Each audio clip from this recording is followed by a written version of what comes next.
الله أكبر الله أكبر الله أكبر لا إله إلا الله.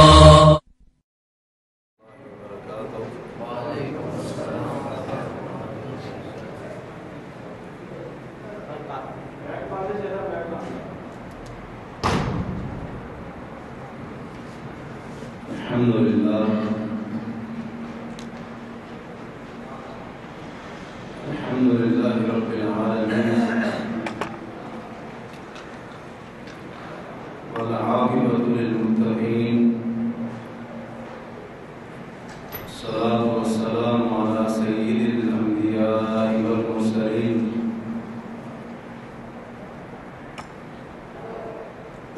وعلى آله وأصحابه أجمعين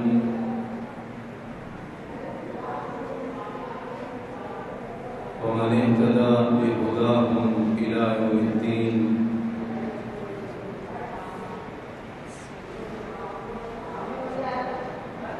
أما بعد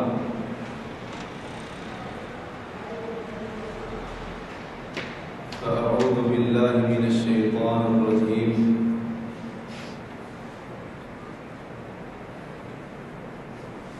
بسم الله الرحمن الرحيم.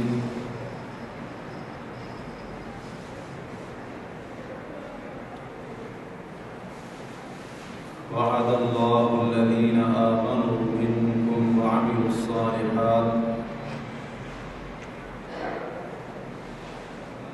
ليستخلفنهم في الأرض كما استخلف الذين من قبلهم وليمكنن لهم دينهم الذي ارتضى لهم وليبدلنهم من بعد خوفهم أمنا يعبدونني لا يشركون بي شيئا فمن كفر بعد ذلك فأولئك هم الفاسقون.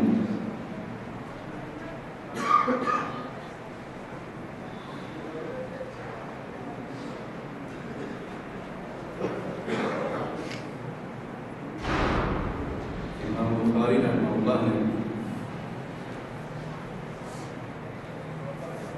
صحیح بخاری میں اور امام مسلم رحمہ اللہ نے صحیح مسلم میں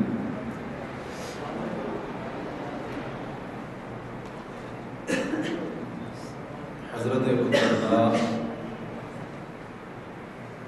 رضی اللہ تعالی عنہ سے روایت کی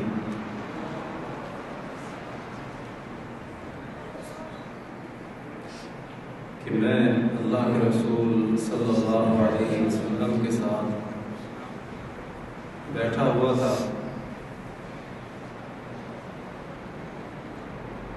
اچانک دیکھا کہ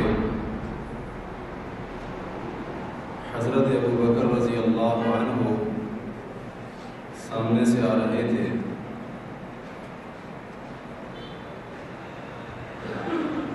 اپنی چادر کا ایک پہلو انہوں نے پکڑا ہوا تھا جس کی وجہ سے ان کا گھٹنا چلتے ہوئے ننگا ہو رہا تھا.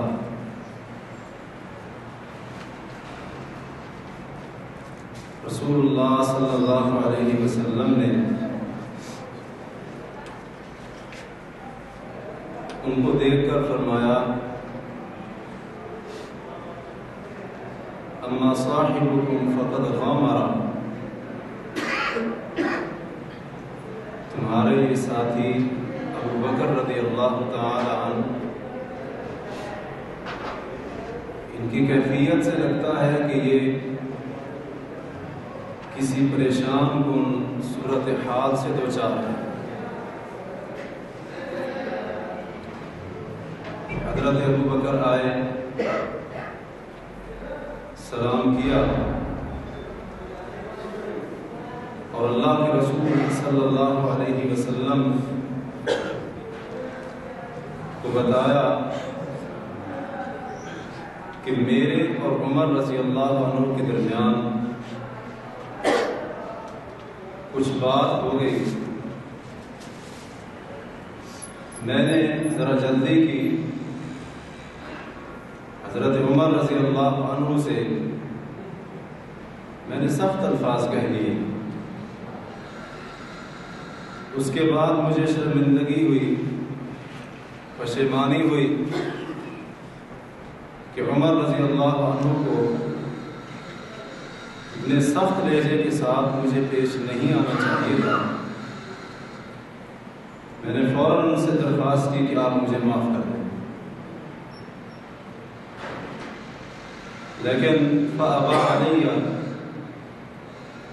حضرت عمر رضی اللہ عنہ نے مجھے معافی دینے سے انکار کر دیا.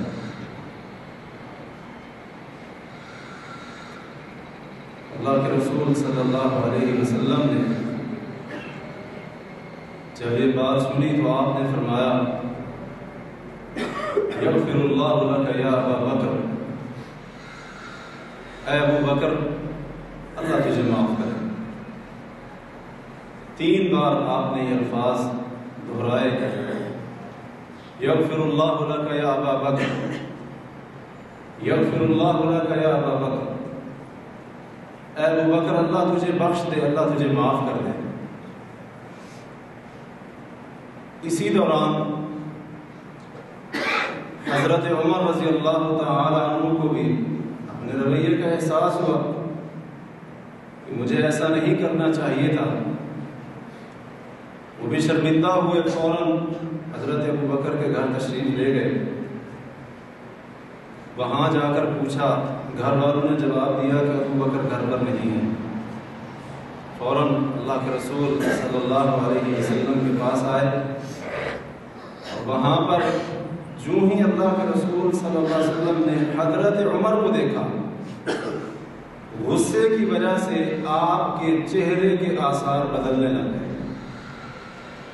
حضرت ابو بکر رضی اللہ عنہ پاس بیٹھے ہوئے تھے.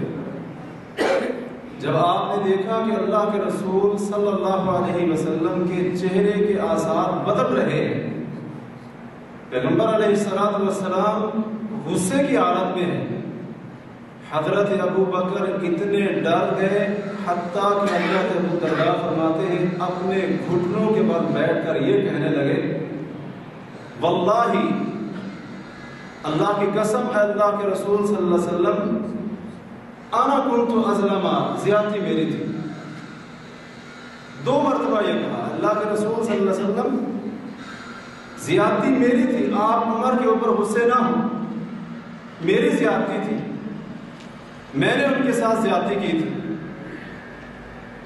اللہ کے نبی علیہ السلام نے فرمایا، ان اللہ بعثنی الیکم، بے شک اللہ نے مجھے تمہاری طرف مبعوث کیا، رسول بنا کر بھیجا، اور میں نے آ کر دعوت دی، توحید کی، اپنی نبوت اور رسالت کا اعلان کیا. فَقُلْتُمْ كَذَبْتَ، تم سب نے کہا اے محمد تو جھوٹا ہے. فقال ابو بکر صدقت، اکیلے ابو بکر نے کہا نبی آپ سچے ہیں.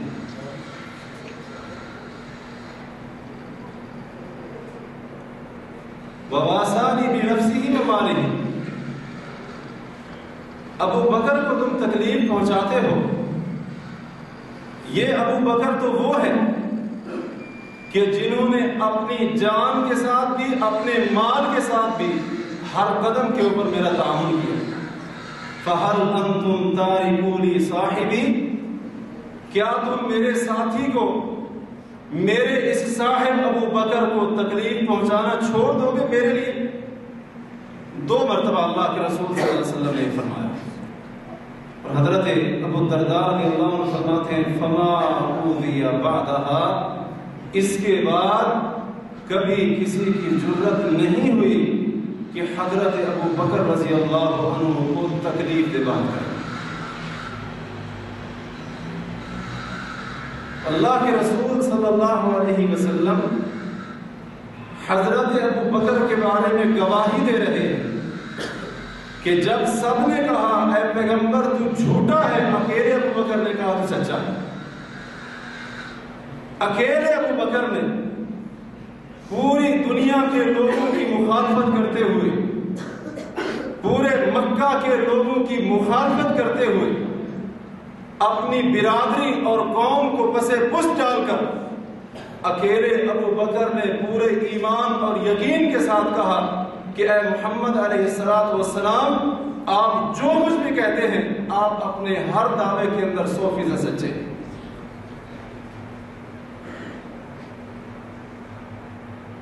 امام حاکم نے مستدرک میں صحیح سند کے ساتھ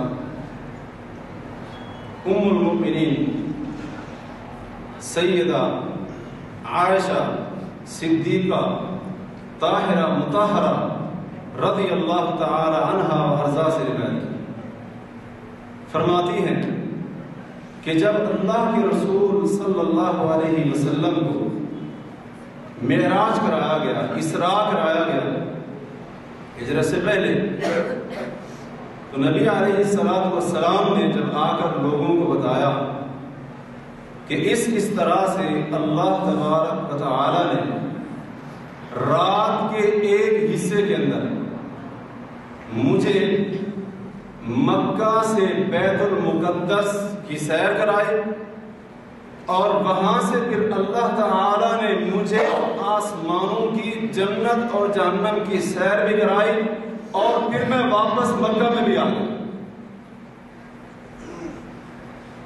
جب یہ کہا تو لوگوں نے، مشرکین نے اللہ کے رسول صلی اللہ علیہ وسلم کی بات نہ مانی، عقل کے خلاف تھی، ذہن تسلیم نہیں کرتا تھا کہ ایسا کیسے ہو سکتا ہے کہ مکہ سے بیت المقدس کا فاصلہ 30 راتوں کا بنتا ہے، 30 راتوں کا، اور یہ کہتا ہے کہ ایک ہی رات میں، بلکہ ایک ہی رات کے ایک حصے کے اندر، اور پھر یہی تک نہیں، وہاں سے آسمانوں کی سیر، جنت اور جہنم کی سیر، اور پھر واپس مکہ میں بھی آ گیا، صبح بھی ہمارے ساتھ تھی۔ انہوں نے کہا تم نے جھوٹ بولا ہے، اور پھر حضرت ابو بکر رضی اللہ عنہ کے پاس آئے، کہا هل لك في صاحبك يزعم انه اسري به في الليلة الى بیت المقدس۔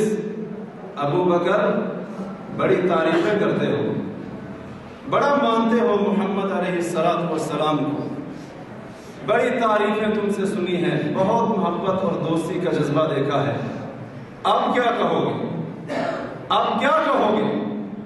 وہ تو آج کہہ رہا ہے کہ یہ جو گزشتہ رات ہے، اس رات میں میں مکہ سے بیت المقدس گیا بھی ہوں، واپس بھی آیا ہوں، صبح بھی تمہارے درمیان کی۔ اب کیا کہو؟ تمہارا کیا خیال ہے؟ عقل نہیں مانتا، پوری دنیا کے لوگ کیا کر رہے ہیں؟ جھٹلا رہے ہیں، ذہن تسلیم نہیں کرتا۔ 30 راتوں کا سفر، رات کے ایک حصے کے اندر ایک بندہ دعویٰ کر رہا ہے کہ میں کر کے آیا ہوں، ایسا کیسے ممکن ہو سکتا ہے؟ کہا ابو بکر کیا کہتے ہو؟ تمہارا کیا خیال ہے؟ کیا اب بھی اس کو سچا کہو گے؟ حضرت ابو بکر نے سوال کیا، اب قال ذالک، کیا یہ تم نے یہ بات میرے نبی محمد صلی اللہ علیہ وسلم کی زبان سے سنی ہے؟ کیا انہوں نے یہ خود بات کہی ہے؟ قالوا نعم، کہنے لگے جی ہاں۔ حضرت ابو بکر نے فرمایا ان کان قال ذلک صدق، اگر محمد صلی اللہ علیہ وسلم نے یہ بات کہی ہے تو سچ ہے، اگر ان کی زبان سے بات نکلی ہے۔ ابو بکر کا ایمان بھی اور ابو بکر کی غیرت بھی گوارا نہیں کرتی کہ اس کی بات کو جھٹلائے، سچ ہے۔ کہنے لگے ابو بکر ذرا سوچو کیا کہہ رہے ہو، کیا کہہ رہے ہو، کس بات کے اوپر اس کی تصدیق کر رہے ہو؟ وہ کہتا ہے میں رات کو بیت المقدس گیا اور اسی رات میں مکہ واپس آیا. 1 مہینے کا سفر جانے کا، 1 مہینے کا آنے کا، صبح بھی ہمارے درمیان کی، پھر بھی تصدیق کرتے ہو. کہنے لگے تم اسی کی بات کرتے ہو، اس سے دور دور سے جو خبریں آتی ہیں مجھے وہ محمد صلی اللہ علیہ وسلم بتاتے ہیں، میں تو ان کی بھی تصدیق کرتا ہوں. میرے نبی صلی اللہ علیہ وسلم مجھے بتاتے ہیں کہ آسمان سے صبح کو میرے اوپر وحی آئی، میں تصدیق کرتا ہوں. میرے نبی صلی اللہ علیہ وسلم مجھے بتاتے ہیں شام کو آسمان سے میرے اوپر یہ خبر اتری، یہ وحی اتری. ابو بکر اس کی بھی تصدیق کرتا ہے، یہ تو بیت المقدس کا معاملہ ہے. تو امی عائشہ رضی اللہ عنہ فرماتی ہیں فسمی صدیقہ، اسی دن سے اللہ کے رسول صلی اللہ علیہ وسلم نے ابو بکر کا نام صدیق رکھ دیا. کہ ابو بکر کون ہے؟ یہ صدیق ہے جو سچا بھی ہے اور سچ کی تصدیق بھی کرنے والا ہے، جو سچ بولتا ہے اور سچ کا ساتھ بھی دیتا ہے، سچ بولتا بھی ہے اور سچ کے اوپر قائم بھی رہتا ہے. یہ وہ ابو بکر صدیق ہے. اور یہ وہ ابو بکر صدیق ہے رضی اللہ تعالی عنہ کہ جب ایمان کی دولت کو اپنے سینے کے اندر سجایا تو ایمان کے اس مقام اور مرتبے کے اوپر فائز ہوئے. دنیا کا کوئی اور شخص انبیاء کے بعد ایمان کے اس درجے تک نہیں پہنچ سکا. اسلام قبول کیا، اسلام کی قبولیت میں، اسلام کے دفاع میں اور اسلام کی ترقی کے لیے اور اسلام کے لیے جس چیز کی ضرورت تھی ابو بکر صدیق نے اتنا حق ادا کر دیا کہ جب دنیا سے گئے اپنے جیسا دوسرا اس دنیا کے اوپر کوئی نہیں چھوڑ کر. یہ وہ ابو بکر صدیق ہیں کہ جنہوں نے اللہ کے رسول صلی اللہ علیہ وسلم کے ساتھ محبت کا دعویٰ کیا تو اس محبت کے دعوے کے اندر اپنی جان اور مال اور اپنا سب کچھ اللہ کے رسول کی محبت کے لیے قربان کر دیا. یہ وہ ابو بکر صدیق ہیں کہ جن کو دیکھ کر اللہ کے رسول صلی اللہ علیہ وسلم نے فرمایا تھا انت عتیق اللہ من النار، اے ابو بکر اللہ نے تجھے جہنم سے آزاد کر دیا. یہ وہ ابو بکر صدیق ہیں رضی اللہ تعالی عنہ جو ہجرت کی رات اللہ کے رسول صلی اللہ علیہ وسلم کے ساتھ غار ثور کے اندر دوسرے ابو بکر صدیق تھے، تیسرا اللہ تھا اور چوتھا کوئی نہیں تھا. یہ وہ ثانی اثنین ہیں جن کا ذکر اللہ تعالی نے قرآن مجید میں کیا ہے. یہ ابو بکر صدیق رضی اللہ تعالی عنہ صاحب الغار ہیں کہ جنہوں نے اللہ کے رسول صلی اللہ علیہ وسلم کا ہجرت کے سفر کے اندر قدم قدم کے اوپر ساتھ دیا.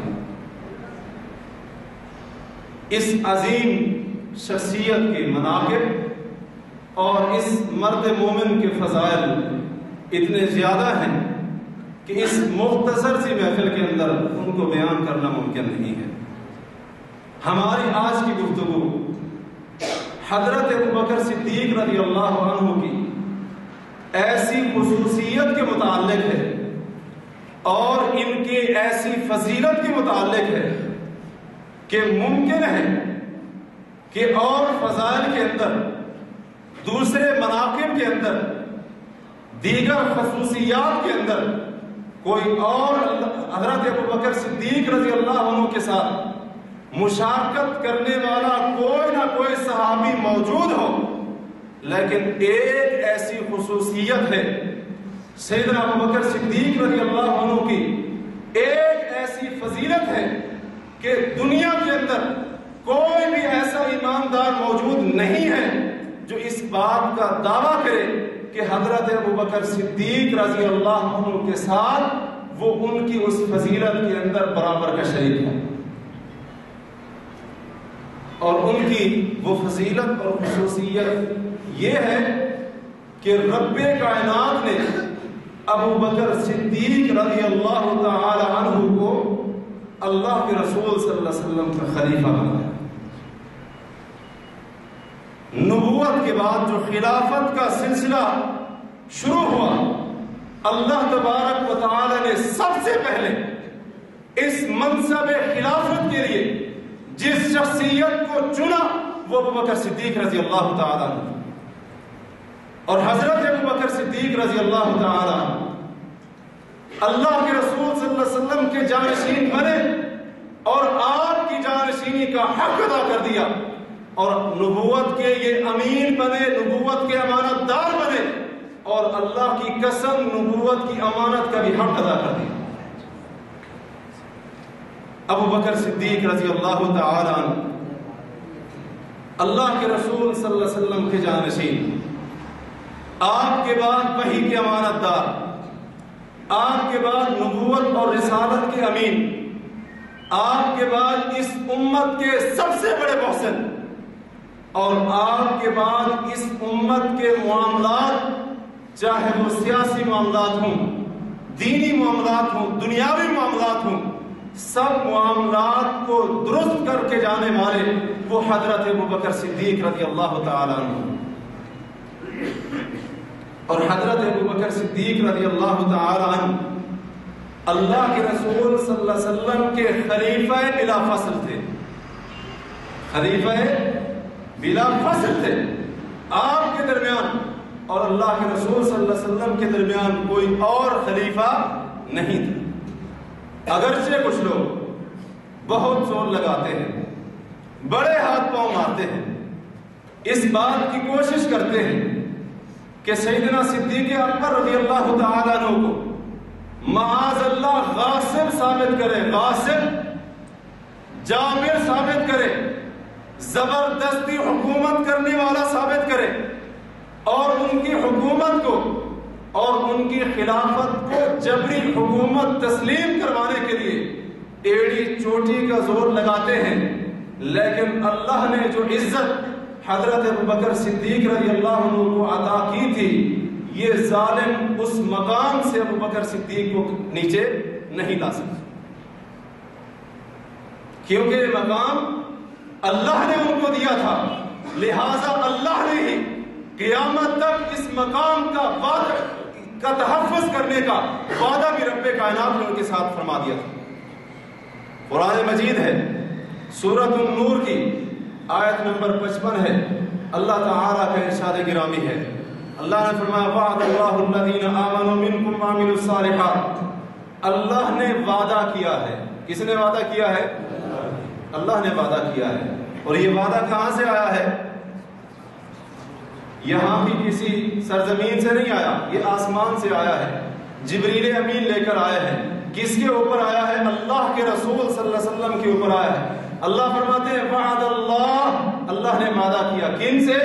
الذین آمنوا منکم، ان لوگوں کے ساتھ جو تم میں سے اہل ایمان ہیں، وعملوا الصالحات، اور نیک عمل کرنے والے ہیں۔ اللہ نے کیا وعدہ کیا ان سے؟ اللہ نے فرمایا پہلا وعدہ تو اللہ نے فرمایا میں نے یہ کیا لَيَسْتَخْلِفَنَّهُمْ فِي الْأَرْضِ، کہ اللہ تبارک و تعالی اہل ایمان کو زمین کے اندر ضرور بالضرور خلافت عطا کرے گا۔ کیا کرے گا؟ خلافت عطا کرے گا۔ اللہ فرماتے ہیں یہ کس کا وعدہ ہے؟ یہ آسمانوں کے رب کا وعدہ ہے۔ اللہ خلافت عطا کرے گا۔ كَمَا اسْتَخْلَفَ الَّذِينَ مِن قَبْلِهِمْ، جیسے اللہ تعالیٰ نے ان سے پہلے اہل ایمان کو زمین کے اندر خلافت عطا کی تھی، ویسے ہی اللہ کا وعدہ ہے ان کو ضرور اللہ تبارک و تعالی زمین کے اندر خلافت عطا کرے گا۔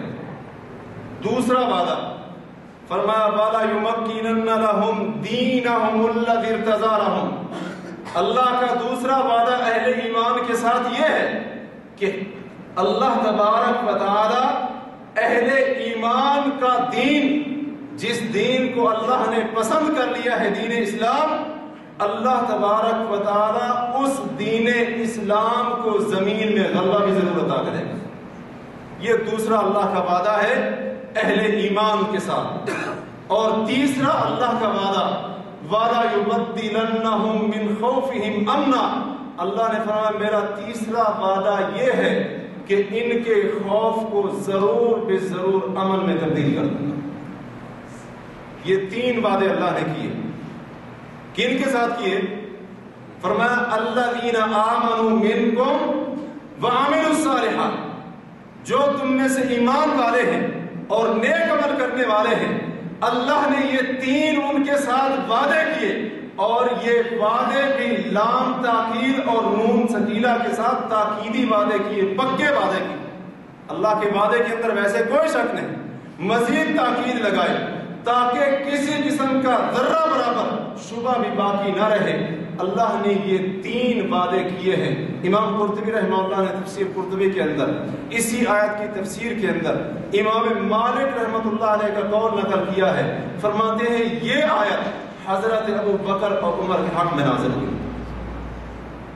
حضرت ابو بکر اور عمر رضی اللہ عنہ کے حق میں نازل ہوئی۔ اللہ نے ابو بکر اور عمر سے وعدہ کیا تھا کہ اللہ ان کو خلافت بھی دے گا، ان کے دین کو غالب بھی کرے گا، اور اللہ تبارک و تعالی ان کے خوف کو امن میں تبدیل کر دے گا، اور اللہ نے اپنا وعدہ پورا کر دیا، کیونکہ ان اللہ لا یخلف المیعاد، بے شک اللہ اپنے وعدے کے خلاف نہیں کرتا۔ کہنے والے جو کہتے رہے، بہتان تراشی کرنے والے جو کچھ کہتے رہے، جو بہتان باندھتے رہے، وہ جبر کی حکومت کہیں، وہ غاصب کہیں، وہ ظالم کہیں، جو کچھ بھی کہیں، لیکن اللہ کا معاملہ تھا، صدیق اکبر کا معاملہ تھا، اللہ کا وعدہ تھا صدیق اکبر کے ساتھ، خلفائے اربعہ کے ساتھ، اللہ نے پورا کر دیا۔ امام ضحاک رحمہ اللہ فرماتے ہیں اسی آیت کی تفسیر میں، فرماتے ہیں یہ آیت ابو بکر، عمر، عثمان رضی اللہ تعالی عنہما کی خلافت کے اوپر مشتمل ہے، ان کی خلافت کے اوپر مشتمل ہے، اور اللہ نے یہ جو وعدہ کیا تھا واقعتاً اللہ نے یہ وعدہ پورا کر دیا، اور اللہ نے ابو بکر کو بھی خلافت دی، عمر کو بھی خلافت دی، عثمان کو بھی خلافت دی رضی اللہ تعالی عنہ۔ اور ابن العربی رحمہ اللہ انہوں نے بھی احکام القرآن کے اندر اسی آیت کی تفسیر کے اندر یہی قول نقل کیا ہے، اور اس کی تائید کے اندر اللہ کے رسول صلی اللہ علیہ وسلم کی حدیث بیان کی ہے کہ اللہ کے نبی علیہ الصلوۃ والسلام نے فرمایا، صحیح ابن حبان حدیث ہے، الخلافت بعدی 30 سنۃ، میرے بعد جو خلافت ہوگی، میرے بعد جو خلافت ہوگی، یعنی جو میرے بعد ہوگی وہ کیا ہوگی؟ خلافت ہوگی، وہ ظلم نہیں ہوگا، وہ ظلم نہیں ہوگا، وگرنہ اللہ کے رسول صلی اللہ علیہ وسلم پہلے بتا دیتے، فرمایا میرے بعد جو خلافت ہوگی وہ 30 سال کے اوپر مشتمل ہوگی۔ راوی حدیث حضرت سفینہ رضی اللہ تعالی عنہ جو اللہ کے رسول صلی اللہ علیہ وسلم کے آزاد کردہ غلام تھے، انہوں نے فرمایا ابو بکر کی خلافت 2 سال، عمر کی خلافت 10 سال، کتنے سال ہو گئے؟ حضرت عثمان کی خلافت 12 سال، 24 سال ہو گئے، اور حضرت علی کی خلافت 6 سال، پورے 30 سال ہو گئے، اور اللہ کے رسول صلی اللہ علیہ وسلم کی حدیث سچ ثابت ہے۔ تو حضرت علی رضی اللہ عنہ کے 6 سال ملا کر چاروں خلفاء کی جو خلافت بنتی ہے وہ کتنے سال بنتی ہے؟ 30 سال بنتی ہے۔ تو 30 سال کا پورا عرصہ اللہ کے رسول صلی اللہ علیہ وسلم کی حدیث کے مطابق وہ خلافت ہے، وہ ظلم یا جبر کی حکومت نہیں تھی۔ اور اللہ تبارک و تعالیٰ کا یہ وعدہ تھا کہ اللہ تبارک و تعالیٰ نے فرمایا تھا ہم نے خلافت دینی ہے اہل ایمان کو اور نیک عمل کرنے والوں کو۔ اللہ نے یہ وعدہ پورا کر دیا، اللہ نے اپنا وعدہ پورا کر دیا۔ اب کوئی اس کے اوپر جلتا ہے یا مرتا ہے یا کچھ بھی اس کو تکلیف ہوتی ہے تو اللہ تبارک و تعالیٰ کے ہاں اس کا پھر کوئی علاج نہیں۔ اور اس آیت سے یہ بھی معلوم ہوا کہ حضرت ابو بکر صدیق رضی اللہ تعالی عنہ، حضرت عمر اور حضرت عثمان رضی اللہ تعالی عنہم، یہ تینوں کے تینوں خلفاء پکے مومن تھے اور نیک لوگ تھے، کیونکہ اللہ تبارک و تعالی نے وعدہ کیا ہے کہ خلافت کن کو دینی ہے؟ اہل ایمان کو اور نیک لوگوں کو۔ خلافت ان کے پاس آئی، اس کا مطلب یہ ہے اہل ایمان تھے، اور ان سے بڑھ کر اس دور کے اندر کوئی اور ایسا نہیں تھا کہ جس کو اللہ تبارک و تعالی خلافت دیتے اور جس کو وہ حق ادا کر دیتے۔ اور جن لوگوں نے حضرت ابو بکر صدیق رضی اللہ تعالی عنہ کی خلافت کے اوپر بیعت کی تھی وہ کون تھے؟ مہاجرین اور انصار تھے، مہاجرین اور انصار۔ جن کے بارے میں اللہ نے آسمان سے یہ گواہی نازل فرمائی اولئک هم الصادقون، یہ مہاجرین بھی یہ انصار بھی سچے ہیں، جھوٹے نہیں ہیں، سچے ہیں، سچے ہیں، جھوٹے نہیں ہیں، کیا ہے؟ سچے ہیں۔ اللہ نے فرمایا اولئک هم الصادقون، یہ سچے ہیں۔ تو جن سچے لوگوں نے جس شخصیت کی خلافت کے اوپر بیعت کی تھی، ان کی خلافت کیسے جھوٹی ہوتی؟ سب لوگ متفق ہو گئے، مہاجرین بھی انصار بھی متفق ہو گئے، حضرت ابوبکر صدیق رضی اللہ تعالی عنہ کے ہاتھ کے اوپر سب نے بیعت کی، آپ کو خلیفہ تسلیم کیا۔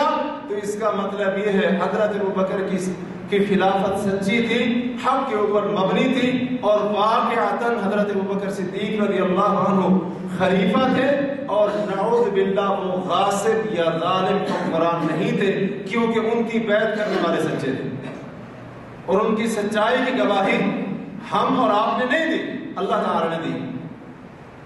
اور پھر حضرت ابوبکر صدیق رضی اللہ عنہ کی خلافت کے اوپر صحابہ کا اجماع ثابت ہے، صحابہ کا اجماع ثابت ہے کہ بالآخر سب صحابہ کرام متفق ہو گئے تھے کہ حضرت ابوبکر صدیق رضی اللہ تعالی عنہ وہ واقعتاً خلیفہ ہیں، اور واقعتاً وہی حقدار ہیں خلافت کے، اور ان سے بڑھ کر دنیا کے اندر کوئی اور ایسا نہیں ہے جو خلافت کا زیادہ حق رکھتا ہو۔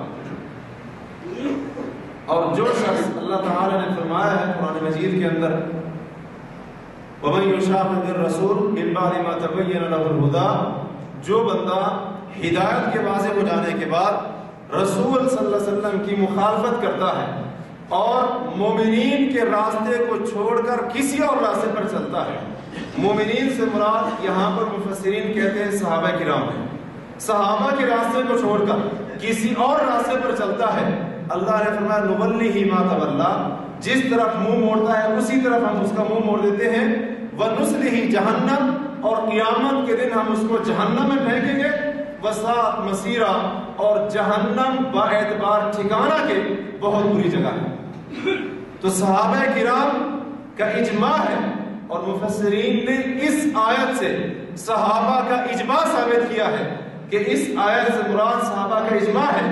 جو بندہ صحابہ کا اجماع ثابت ہونے کے بعد ان کے اجماع کی مخالفت کرتا ہے، ان کے اتفاق کو ٹھکرا کر اپنی مرضی کرتا ہے، تو اللہ نے وعید سنائی ہے وہ جہنمی ہے۔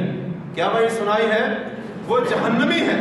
اس کا مطلب یہ ہوا کہ صحابہ کرام جنہوں نے اجماع کیا تھا، جن کا اتفاق تھا کہ حضرت ابوبکر صدیق رضی اللہ تعالی عنہ کی خلافت حق ہے اور وہ واقعتاً خلافت کے حقدار ہیں، ان کے اجماع کے باوجود بھی جو شخص یہ کہے وہ ظالم تھے، غاصب تھے، خلیفہ نہیں تھے، بلکہ ان کو مرتد اور معاذ اللہ کافر ثابت کرنے کی کوشش کرے، اللہ کے اس فرمان کے مطابق اس کا ٹھکانہ کیا ہے؟ جہنم ہے۔ اور حضرت عبداللہ بن مسعود رضی اللہ تعالی عنہ فرماتے ہیں، مستدرک حاکم کی روایت ہے صحیح سند کے ساتھ، فرماتے ہیں ما رآہ المسلمون حسنا فهو عند اللہ حسن، جس چیز کو مسلمان یعنی صحابہ کرام اچھا تصور کر لے اور اس کی اچھائی کے اوپر اتفاق کر لے، اللہ کے ہاں بھی وہ اچھی ہوتی ہے، اور جس چیز کو صحابہ کرام برا جان لے وہ چیز اللہ کے ہاں بھی بری ہوتی ہے۔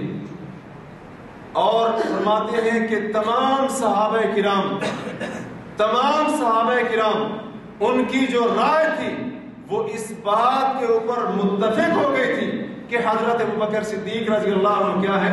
خلیفہ ہے، اللہ کے رسول صلی اللہ علیہ وسلم کے خلیفہ ہیں۔ سارے صحابہ کرام، حضرت عبداللہ بن مسعود فرماتے ہیں ان سب کی رائے اس بات کے اوپر متفق ہو چکی تھی کہ حضرت ابوبکر صدیق رضی اللہ تعالیٰ عنہ اللہ کے رسول صلی اللہ علیہ وسلم کے بعد کیا ہے؟ خلیفہ ہیں، اور وہی خلافت کے زیادہ حقدار ہیں۔ اس کا معنی یہ ہوا کہ اللہ کو بھی ابوبکر صدیق رضی اللہ عنہ خلافت پسند تھی۔ جب سب صحابہ کا اتفاق ہو گیا، سب صحابہ نے ان کی خلافت کو پسند کر لیا، تسلیم کر لیا، اس کا مطلب حضرت عبداللہ بن مسعود فرماتے ہیں اللہ کو بھی اس بات کے اوپر رضا تھی، رب کائنات بھی راضی تھے، ابوبکر صدیق رضی اللہ عنہ کی خلافت سچ اور صحیح۔ اس کے علاوہ رسول اللہ صلی اللہ علیہ وسلم کی حدیث کے اندر پانی ٹھنڈا نہ، اللہ کے رسول صلی اللہ علیہ وسلم نے بہت ساری احادیث کے اندر واضح طور پر بھی اور اشارہ تک بھی حضرت ابوبکر صدیق رضی اللہ تعالی عنہ کی خلافت کو ثابت کیا ہے۔ امام ابو داؤد رحمہ اللہ نے ایک حدیث روایت کی حضرت ابوبکر رضی اللہ عنہ سے کتاب السنہ کے اندر صحیح سند کے ساتھ۔ حضرت ابوبکر فرماتے ہیں کہ ایک آدمی آیا اور اس اللہ کے رسول صلی اللہ علیہ وسلم نے سوال کیا کہ کیا تم میں سے کسی نے کوئی خواب دیکھا ہے؟ ایک آدمی کھڑا ہوا، اس نے کہا اللہ کے نبی علیہ الصلوۃ والسلام میں نے خواب دیکھا ہے کہ آسمان سے ایک ترازو اترا اور پھر میں نے دیکھا کہ آپ کو اور حضرت ابوبکر رضی اللہ عنہ کو دونوں کو اس ترازو کے اندر تولا گیا۔ آپ ایک پلڑے میں تھے، ابوبکر دوسرے پلڑے میں تھے۔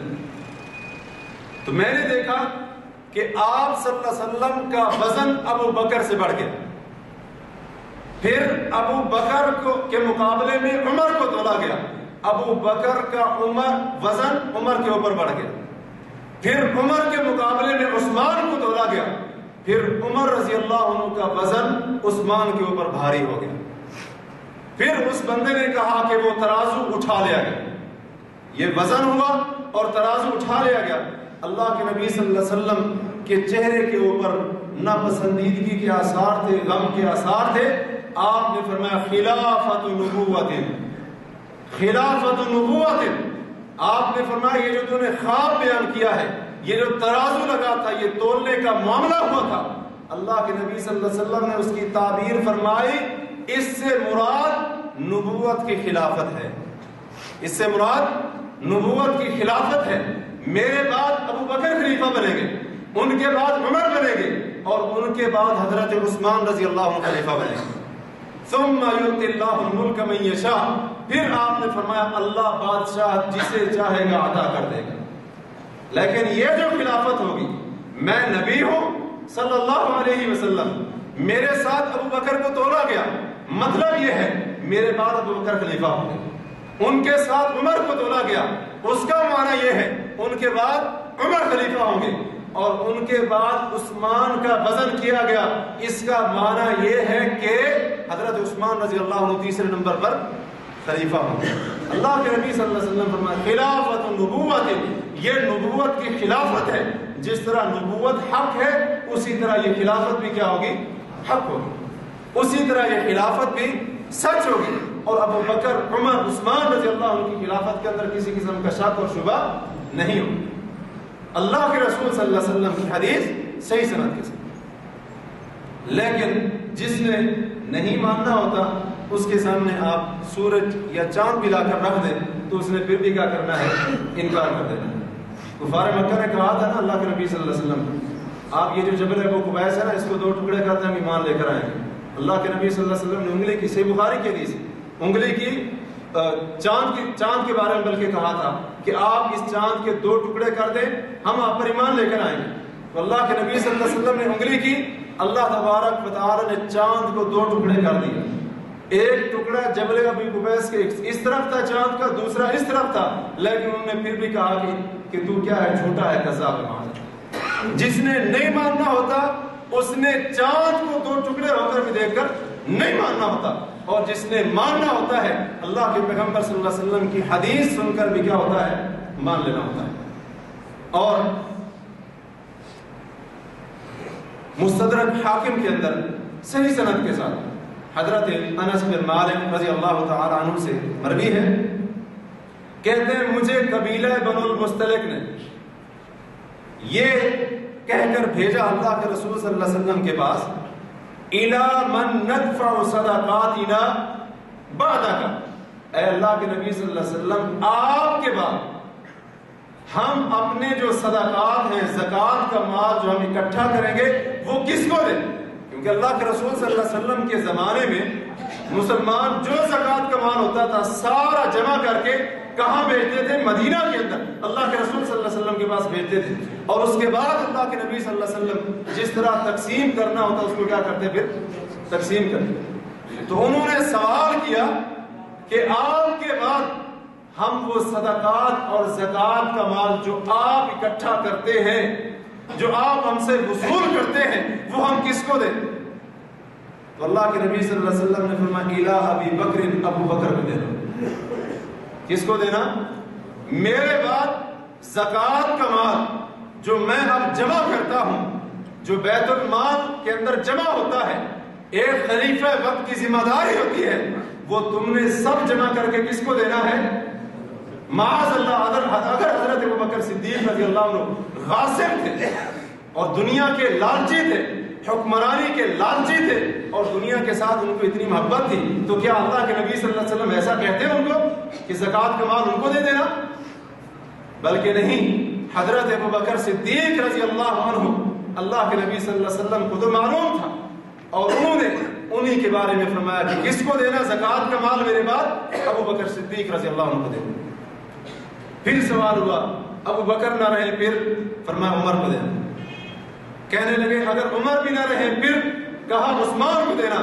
کہنے لگے اگر عثمان کے ساتھ بھی کوئی حادثہ پیش آ جائے تو اللہ کے نبی صلی اللہ علیہ وسلم نے فرمایا اگر عثمان کے ساتھ کوئی حادثہ پیش آ گیا تو پورا زمانہ تمہارے اوپر تباہی نازل ہوگی، پورا زمانہ تمہارے اوپر پھر تباہی نازل ہوگی، تمہارا امن چین سکون برباد ہو جائے گا اور اللہ کی طرف سے تمہارے پاس دوبارہ ایسا امن اور سکون واپس نہیں آئے گا۔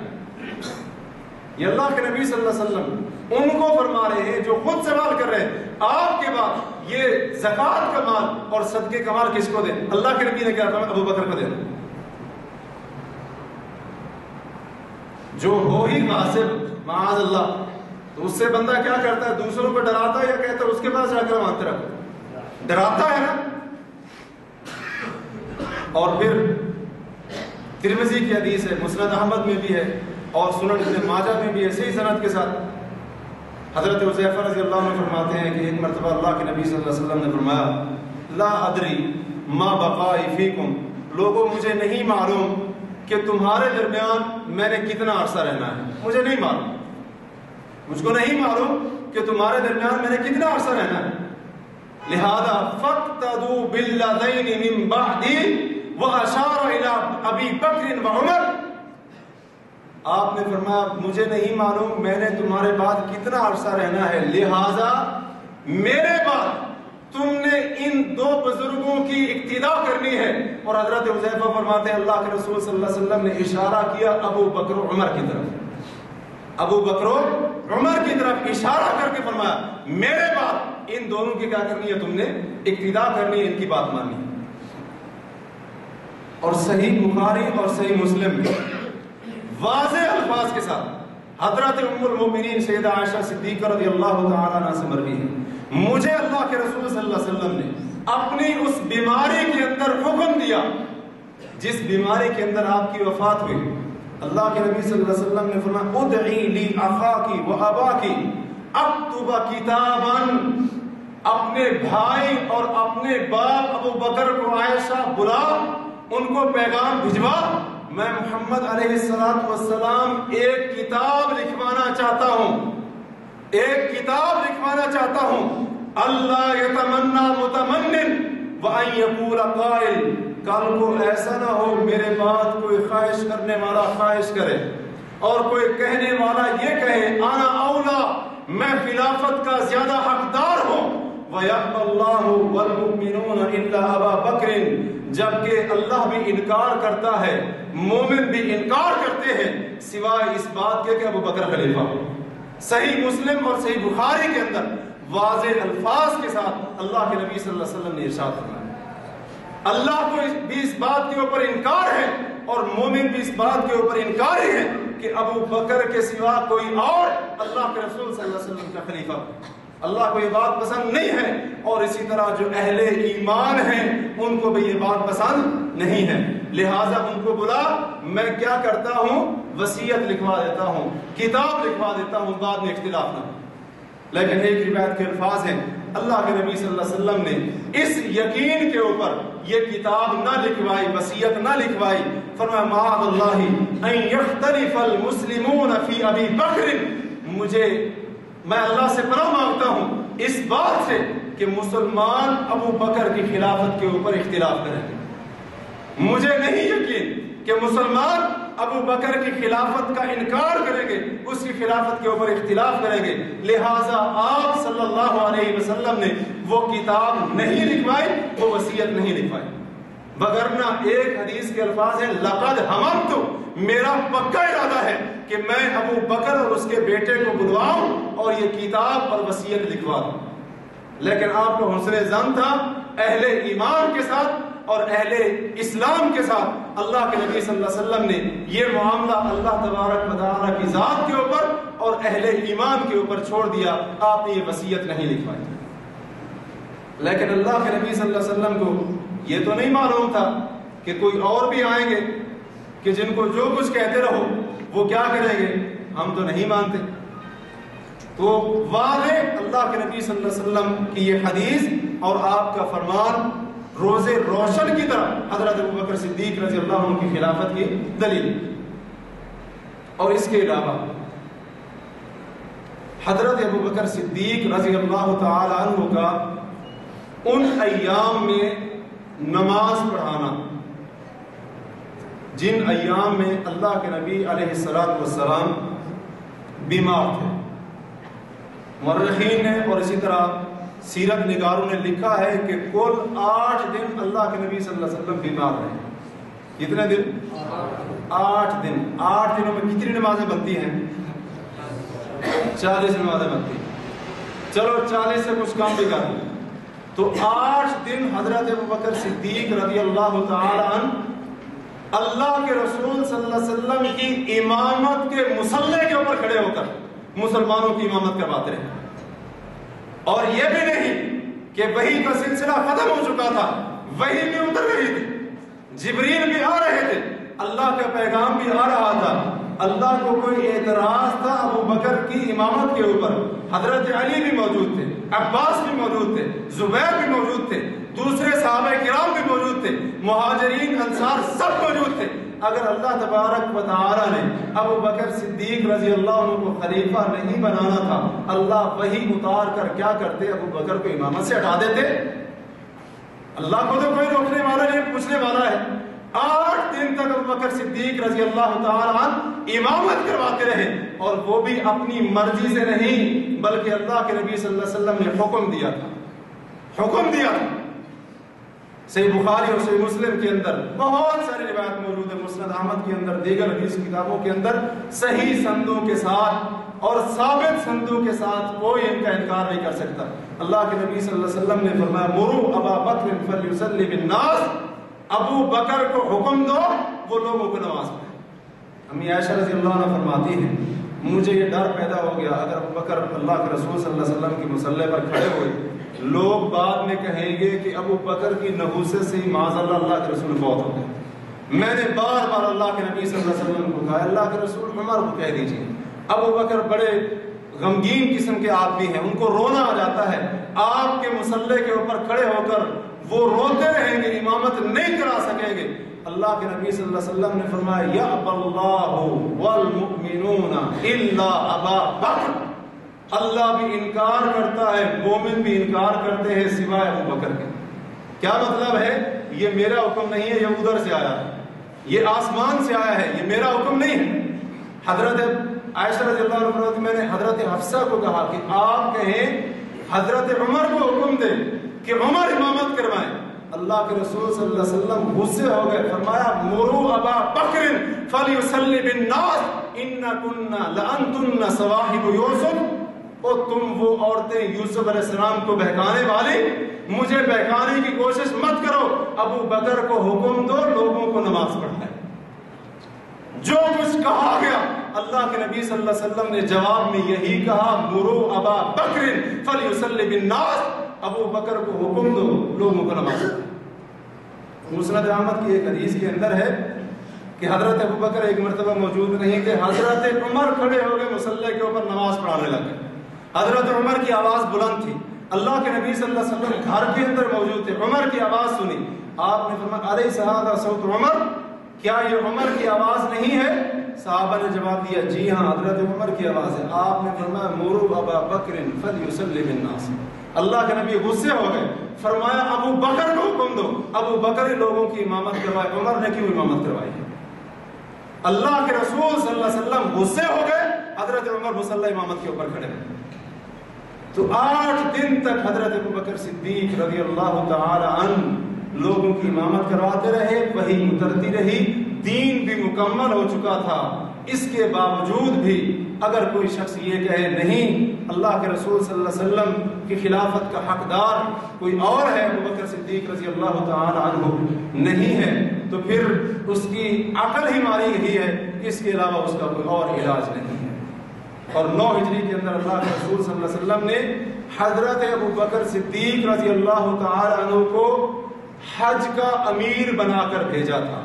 حج کا, اگر امامت کے مسئلے پر کوئی اعتراض کرے کہ یہ تو صرف مدینہ کے مسلمانوں کا مسئلہ تھا, یہ حج کا مسئلہ پورے عالم اسلام کا مسئلہ تھا, مسلمانوں کا عالمی مسئلہ اور دین اسلام کا بہت ہی اہم مسئلہ. حضرت ابوبکر صدیق رضی اللہ عنہ کو اللہ کے رسول صلی اللہ علیہ وسلم نے حج کا امیر بنا کر بھیجا اور پیچھے حضرت علی کو بھیجا. ایک مقام پر حضرت ابوبکر موجود تھے, اللہ کے رسول کی اونٹنی کی آواز سنائی دی. ابوبکر گھبرا گئے کہ اللہ کے رسول صلی اللہ علیہ وسلم آ گئے, لیکن جب دیکھا تو علی تھے. حضرت علی رضی اللہ عنہ نے فرمایا اللہ کے نبی نے مجھے حکم دیا ہے کہ میں آپ کی تابعداری میں, آپ کی اتباع میں, امیر الحج آپ ہی ہیں, امیر الحج آپ ہی ہیں. ابوبکر صدیق رضی اللہ تعالی عنہ تو اسی وقت امامت چھوڑنے کے لیے تیار تھے, امامت چھوڑنے کے لیے اسی وقت تیار تھے, لیکن کس نے بنایا تھا؟ اللہ کے نبی صلی اللہ علیہ وسلم نے بنایا. تو حضرت علی نے فرمایا کہ آپ کے تحت اللہ کے رسول صلی اللہ علیہ وسلم نے مجھے یہ کتاب دے کر بھیجا ہے, یہ خط دے کر بھیجا ہے کہ میں حج کے ایام میں یہ اعلان کروں کہ آج کے بعد بیت اللہ کا حج مشرک نہیں کرے گا, اور اسی طرح بیت اللہ کا طواف کوئی ننگا مرد یا ننگی عورت نہیں کرے گا. یہ اعلان کرنے کے لیے اللہ کے رسول صلی اللہ علیہ وسلم نے مجھے آپ کے پیچھے بھیجا ہے. تو حضرت ابوبکر صدیق رضی اللہ تعالی عنہ کو اللہ کے نبی علیہ الصلوۃ والسلام نے حج کا امیر بنا کر بھیجا, جو حج کا مسئلہ پورے عالم اسلام کا مسئلہ تھا. اور اس کے علاوہ اسی پر بھی اکتفا نہیں, بلکہ خود روافض کی کتابوں کے اندر بھی حضرت ابوبکر صدیق رضی اللہ تعالی عنہ کی خلافت کی صداقت کے اوپر دلائل موجود ہیں. یہ ابوبکر صدیق رضی اللہ تعالی عنہ کے بارے میں رجال الکشی اور معجم الخوئی کے اندر حضرت علی رضی اللہ عنہ کا یہ قول موجود ہے کہ حضرت علی رضی اللہ عنہ نے کوفہ کے منبر کے اوپر فرمایا تھا, کوفہ کے منبر کے اوپر فرمایا تھا لا اوتا باحد, میرے پاس کوئی ایسا بندہ نہیں لایا جائے گا یفضلنی علی ابی بکر و عمر, جو مجھے ابو بکر و عمر کے اوپر ترجیح دیتا ہو, یہ کہتا ہو کہ آپ ابو بکر و عمر کے اوپر افضل ہیں. حضرت علی کوفہ کے منبر کے اوپر فرمایا کرتے تھے الا جلدتہ حد المفتری, میں اس کو 80 کوڑے مار کر اس کے اوپر بہتان کی حد قائم کروں گا, کیونکہ وہ بندہ میرے اوپر بہتان مانتا ہے کہ میں حضرت ابوبکر عمر رضی اللہ عنہ سے افضل. یہ حضرت علی رضی اللہ تعالی عنہ کوفہ کے منبر کے اوپر کھڑے ہو کر یہ منبر کے اوپر یہ الفاظ ارشاد فرمایا کرتے تھے. اور اس کے علاوہ نہج البلاغہ کی شرح ہے ابن ابی الحدید ایک رافضی ہے, اس نے کی ہے, اس کے اندر حضرت علی بن ابی طالب رضی اللہ تعالی عنہ کا یہ قول نقل کیا ہے کہ حضرت علی رضی اللہ عنہ نے فرمایا وَإِنَّا نَرَى أَبَا بَكْرٍ أَحَقَّ النَّاسِ بِهَا, اور ہم حضرت ابو بکر رضی اللہ عنہ کو خلافت کا لوگوں میں سے سب سے زیادہ حقدار سمجھتے ہیں. یہ حضرت علی رضی اللہ عنہ فرماتے ہیں, رافضی کہہ رہا ہے. نہج البلاغہ جو رافضیوں کی بہت ہی عمدہ اور مشہور کتاب ہے, اس کی شرح کے اندر حضرت علی کا قول نقل کیا کہ ہم حضرت ابوبکر رضی اللہ تعالی عنہ کو خلافت کا سب سے زیادہ حقدار تسلیم کرتے ہیں. انہ لصاحب الغار, ابو بکر صاحب غار ہیں, وثانی اثنین, ثانی اثنین ہیں, وَإِنَّا لَنَعْرِفُ لَهُ سِنَّهُ, اور ہمیں ابو بکر صدیق رضی اللہ تعالی عنہ کی عظمت کا اعتراف ہے۔ یہ حضرت علی فرما رہے ہیں وَلَقَدْ أَمَرَهُ رسول اللہ صلی اللہ علیہ وسلم بِالصَّلَاةِ وَهُوَ حَيٌّ، اور ابو بکر رضی اللہ عنہ کو اللہ کے رسول صلی اللہ علیہ وسلم نے اپنی زندگی کے اندر نماز پڑھانے کا حکم دیا تھا۔ نماز کے مسئلے سے، امامت کے مسئلے سے حضرت علی رضی اللہ عنہ خود دلیل بنا رہے ہیں کہ واقعتاً اللہ کے رسول صلی اللہ علیہ وسلم کے خلیفہ اور خلافت کے حقدار حضرت ابو بکر صدیق رضی اللہ عنہ۔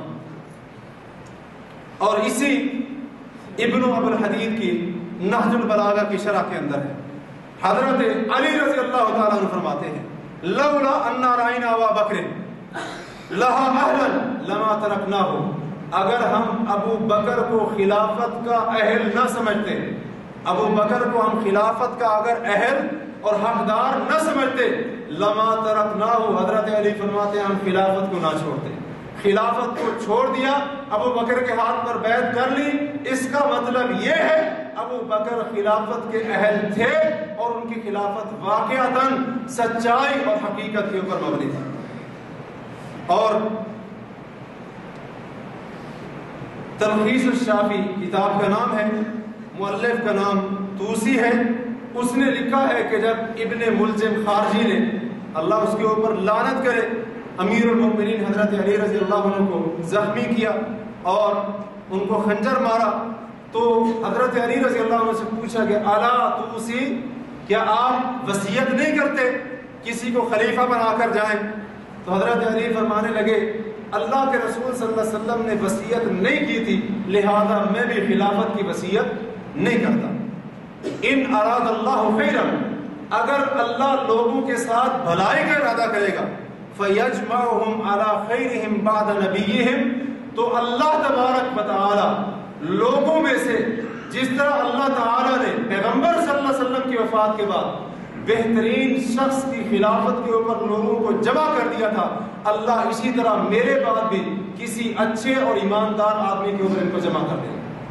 اور اللہ کے نبی صلی اللہ علیہ وسلم کے بعد کس شخصیت کے اوپر اللہ نے جمع کیا تھا لوگوں کو؟ ابو بکر صدیق رضی اللہ تعالیٰ عنہ۔ حضرت علی فرما رہے ہیں کہ اللہ کے نبی کے بعد سب سے بہترین شخصیت جس کے اوپر اہل ایمان کو اللہ تعالیٰ نے جمع کیا وہ ابو بکر تھے، اور ان کی خلافت کیا تھی؟ سچ تھی، حق تھی اور حقیقت کے اوپر مبنی تھی۔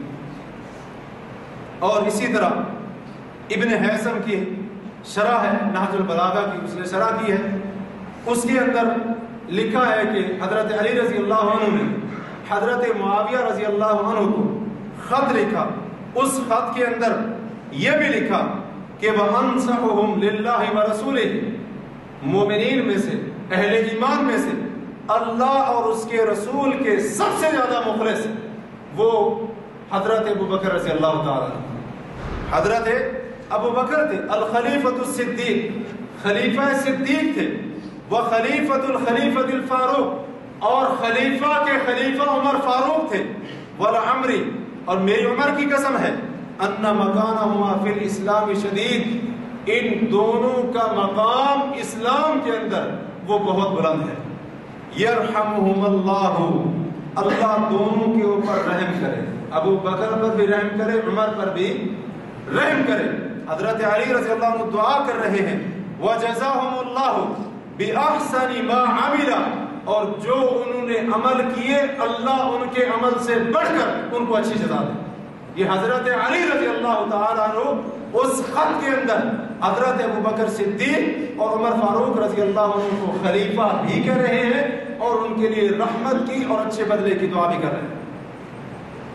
اور اسی طرح حضرت علی رضی اللہ تعالیٰ عنہ فرماتے ہیں کہ جس طرح الاماری کتاب ہے شیخ توسی کی، اس کے اندر فرماتے ہیں فبایعت ابا بکر کما بایعتموہ، لوگوں جس طرح تم نے ابو بکر کی بیعت کی اسی طرح میں نے بھی بیعت کی۔ اسی طرح سے اگر وہ غاصب تھے، معاذ اللہ کافر تھے، مرتد تھے، تو کافر اور مرتد کی بیعت کرنا حضرت علی رضی اللہ تعالیٰ عنہ سے کیسے ممکن ہو سکتا ہے؟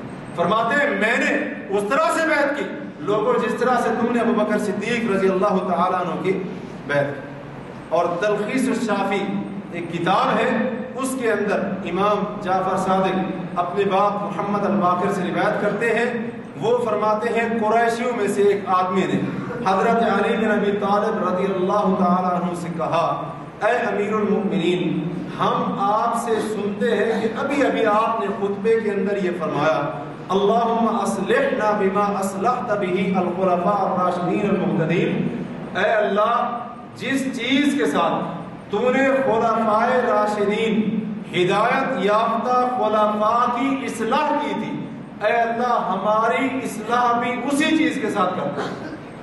تو اے امیر المومنین، فمن ہم، جن خلفاء کا آپ نے ابھی خطبے کے اندر ذکر کیا وہ کون ہے؟ آپ نے اس طرح سے دعا کی ہے وہ کون ہے؟ تو حضرت علی رضی اللہ تعالی عنہ کی آنکھیں غصے کی وجہ سے سرخ ہو گئی، اور پھر انہوں نے اپنی آنکھوں کو ایسے اٹھایا، پلکوں کو اٹھایا، پھر پلکوں کو نیچے کیا، پھر فرمایا ہم حبیبایا، وہ دونوں میرے حبیب ہیں۔ ابو بکر و عمر کون ہے؟ میرے محبوب ہیں۔ وعما کا، اور ظالم سوال کرنے والے دونوں تیرے چچا ہیں۔ تو بھی قریشی ہے، وہ بھی قریشی تھے، وہ رشتے کے اندر دونوں چچا لگتے ہیں۔ امام الہدا، ابو بکر و عمر دونوں ہدایت کے امام تھے۔ فمن وشیخ الاسلام، اور دونوں شیخ الاسلام تھے۔ ابو بکر و عمر دونوں شیخ الاسلام تھے۔ ورجل قریش، قریش کے آدمی تھے۔ والمقتدى بہما، اور انہی کی اقتداء کی جائے گی بعد رسول اللہ صلی اللہ علیہ وسلم، اللہ کے رسول صلی اللہ علیہ وسلم کے بعد۔ فمن اقتدى بہما عصم، جس بندے نے ان دونوں کی اقتداء کی وہ بچ جائے گا۔ اور ومن اتبع آثارہما ہدی، اور جس بندے نے ان دونوں کے قدموں کی پیروی کی، حضرت علی فرماتے ہدی الی صراط مستقیم، صراط مستقیم کی طرف اس کی رہنمائی کر دی گئی۔ ومن تمسک بہما فهو من حزب اللہ، جس نے ان دونوں کی سیرت کو مضبوطی سے پکڑا وہ اللہ کے لشکر میں سے ہے۔ وحزب اللہ هم المفلحون، اور اللہ کا لشکر ہی کامیاب ہے، اللہ کا لشکر ہی کامیاب ہے۔ حتیٰ کہ حضرت حسن رضی اللہ تعالیٰ عنہ نے معاویہ رضی اللہ عنہ کو اسی شرط کے اوپر خلافت دی تھی، اور ان کے لیے خلافت چھوڑی دی، یہ شرط لگائی تھی کہ آپ خلفاء راشدین ابو بکر و عمر کے طریقے اور سیرت کے اوپر چلے گئے، یہ شرط لگائی تھی۔ اور منتہی الاعمال عباس القمی کی یہ کتاب ہے، اس کے اندر یہ شرط موجود ہے۔ حضرت حسن شرط لگا رہے ہیں، اس شرط کے اوپر خلافت چھوڑتا ہوں، آپ ابو بکر و عمر کی خلافت اور سیرت کے اوپر عمل کرتے ہوئے لوگوں کی کیا کریں گے؟ امامت کریں گے اور خلافت کریں گے۔ تو یہ چند شواہد روافض کی کتابوں میں سے جو حضرت ابو بکر صدیق رضی اللہ تعالی عنہ کی خلافت کی حقانیت کے اوپر اور ان کی خلافت کی صحت کے اوپر اور خلافت کے صحیح ہونے کے اوپر روز روشن کی طرح دلیل ہے۔ اس کے علاوہ اور بھی بہت سارے شواہد اور دلائل موجود ہیں۔ وقت کی قلت کے پیش نظر اسی کے اوپر اکتفا کرتے ہیں۔ اللہ تعالیٰ سے دعا ہے کہ اللہ وحدہ لا شریک ہمیں سیدنا ابو بکر صدیق رضی اللہ تعالیٰ عنہ، عمر فاروق، خلفاء راشدین، تمام صحابہ رضی اللہ تعالیٰ عنہم سے صحیح معنوں میں محبت کرنے کی توفیق عطا فرمائے، اور اللہ تعالیٰ ہمیں یہ توفیق دے کہ ہم ہر لحاظ سے ان کے بعد ان کا دفاع کر سکیں، ان کی خلافت کا، ان کے مقام کا، ان کے مرتبے کا۔ اور اللہ تعالیٰ سے دعا ہے کہ اللہ وحدہ لا شریک، اللہ تبارک و تعالیٰ ان کو بخش دے، ان کو معاف کر دے، ان کے اوپر اپنی رحمت کی بارش نازل کرتا رہے، ان کی قبروں کو وسیع کر دے اور ان کی قبروں کو منور کر دے، اور اللہ تبارک و تعالی جنت الفردوس کے اندر ان کو وہی اعلیٰ مقام عطا فرمائے جو ان کے مقام اور مرتبے کے لائق ہے۔ اللہ تعالیٰ سے دعا ہے کہ اللہ وحدہ لا شریک جب تک ہمیں زندہ رکھے